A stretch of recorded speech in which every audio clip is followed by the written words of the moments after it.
Незапирливо годинава раснеше сиромаштијата во државата, корона пандемијата, затворањето на многу работни места и отпуштањето на работници, бројот на социјални случаи за само една година го зголеми на 8500, покажуваат анализите на Министерството за труд и социјална политика. Оваа година заради пандемијата имавме влез на 8500 домаќинства во системот на социјална заштита.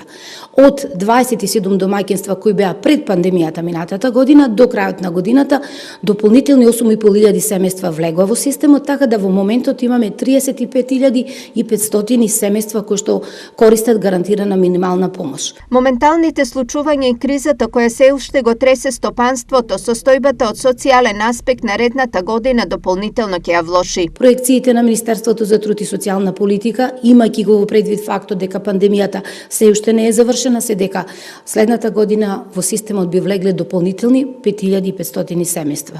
Меѓутоа, сакам да нагласам дека системот ќе ги абсорбира, односно ќе обезбеди средства за сите семејства кои што се во социјален ризик. Од друга страна, Шахпаска тврди дека невработеноста во државата се намалува и во моментов е на историски најниско ниво од 15,9%.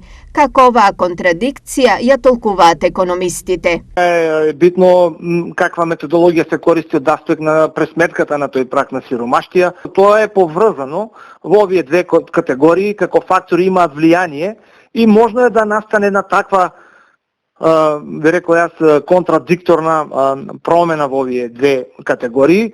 Во категоријата сиромашни, односно кој го надминува тој праг на сиромаштија, а од друга страна да имаме некое заживување на економијата и вработување на лица.